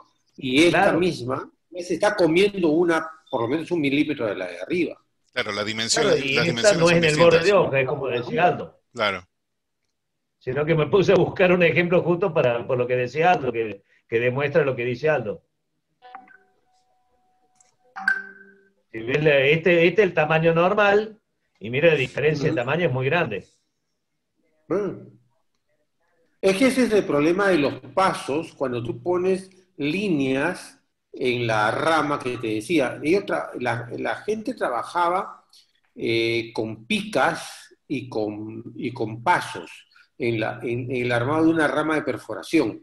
O sea, yo lo he visto en los años 80 y previo a eso, Henry se va a acordar cuando yo estaba metido viendo toda la parte de tipografía. Y era curioso ver cómo los operarios, para separar las líneas, o sea, entraban con una cosa que para mí deberían ser milímetros, ¿no? Y para ellos no, eran pasos y picas y tipos y olvídense, era una terminología totalmente distinta y no cuadraba por ninguna parte, o sea, nunca te iba a dar la altura o el ancho en milímetros. Olvídate, era imposible, tú tenías que ajustarte a lo que ellos ponían, no es que ellos iban a ajustar a lo que tú querías. Y lo curioso es que, bueno, también por eso, de nuevo en American Man, por ejemplo, el ejemplo que yo mostré, también, si te fijas, es pasado el 80. Claro. Las primeras series de la del 67 es sumamente raro que se dé esos saltos. Lo mismo que pasa con las llamas, no se da, Exacto. Es como que el American Man se relajó después. Empezó muy bien con un alto control de calidad y Martín, yo te planteo una cosa distinta. Un poco el control de calidad. No, Martín, yo te planteo una cosa distinta. En la primera producción, a pesar de que Henry ha mostrado un dentado totalmente corrido hacia arriba y hacia el costado, que es muy interesante por la fecha, saliendo de la excepción y entrando a la norma, es probable que las máquinas de perforación de ese momento hayan sido totalmente distintas y la máquina que perforaba haya sido otra marca, otro ensamblaje, a la que produce las del año 73-74, al menos de la de nosotros, ¿no? O sea, yo entendería que se produjeron en el 74 porque el contrato fue firmado en noviembre del 73. Pero digamos que la máquina no fue la misma. O sea, tú no buscabas, como que buscas el día de hoy, tú no buscas lo que te va a quedar de diferente. No, nosotros estamos buscando lo diferente que vimos la gente hizo hace 120 años. Para ello es una cosa utilitaria. O sea, no importa, eran perforadas y te jalaban y se rompían y se pegaban en el papelito, se pegaban en la carta. Listo. No importaba qué hizo la máquina, si la perforación estaba corrida para la izquierda, para la derecha, de costado. Es un rollo de nosotros, no del que lo usó hace 120 años. ¿No? ¿Sí o no, Martín? Vamos a hacer. Lo que pasa es que en ese momento, como cualquier otra empresa, cambio de máquinas, mejoro la producción o la hago más rápida. Lo que yo tengo que hacer es entregar la producción, no es que ver la pequeñez que vemos nosotros, el detalle. Entonces, a lo mejor cambiaron de máquina. Heinz ha puesto unos ejemplos ahí de Chile que son bien interesantes y esto también es la única impresión de ellos, el 6.7. No, desde un principio ya tenían. Y de repente también era cosa del operario, pues, ¿no? Más aún, olvídate. Entonces ya tenemos otra variable más. No, es que es lógico que tiene que haber cambiado las máquinas, como dice Aldo, porque aumentó muchísimo. Mira, nosotros tendríamos que regresar a 150 años a preguntar qué era la máquina, qué era el operario y qué había comido ese día. Le cayó mal el pollo con papa y hizo un desastre. Se le corrió un punto para arriba y otro para abajo. Olvídate. Entró el papel de costado. Listo, somos culpables ahora. Bueno, lo interesante es que el resultado de esa falla mecánica, digamos, ¿no? Mecánica que puede haber sido accidental o por incidente, hoy día crea cosas interesantes que podemos encontrar en nuestras colecciones y tener conjeturas de diferentes tipos, ¿no? Lástima que no haya un pliego entero. Pero por supuesto es el cumplimiento. Lástima que no lo haya. Esa emisión fue muy aburrida porque no había variedades. La gente lo tomó así. La gente no buscó variedad. La gente no buscó variedades. Variedades hay. Ese es el asunto, pero comparado con... que al ser grabado las variedades mucho más raras. Claro. No es lo mismo que los litografiados que había también. Ahora nos damos cuenta que podemos encontrar cositas interesantes. Y ese es un punto interesante lo que dice Martín, porque en realidad tú miras el periodo clásico de Perú, tienes la Pacific, que ya de por sí es un propio capítulo, las litografiadas, que ya de por sí es otro capítulo inmenso, ahí lo tenemos a Brenis. Las Lecoq, que es otro capítulo. Entonces, pues las perforadas eran las aburridas del asunto, pero igual también tienen algo, ¿no? Y eso sin mencionar las cancelaciones. Que hay claro, y ahí esa es otra locura. Bueno, en esa época Perú es la pero de por sí hay para investigar. Lo que pasa es que la gente decía, American Man no, lineal, listo, se acabó. Todas son grabadas, no tienen ningún detalle, no tienen nada que mirarse, hasta luego. Pero Aldo, eso es realmente lo que yo llamo oportunidad, porque en lo que la gente no le da pelota es que donde se aparecen las oportunidades. Claro. Si le hubieran dado pelota a estas llamitas, yo te aseguro que más de la mitad yo no lo hubiera podido conseguir. Yo me imagino que sí. Y acá en Argentina pasaba lo mismo, todos hacían Rivadavia. Exacto. Y yo que era un chico de 15 años me puse a hacer American Bank y pude armarme una linda colección a pesar que no tenía un centavo encima. Sí, en otra charla que voy a hacer posteriormente voy a compartir una cosa bastante similar, ¿no? Que es mi colección especial, pero eso ya será para otro momento, los cierres de seguridad.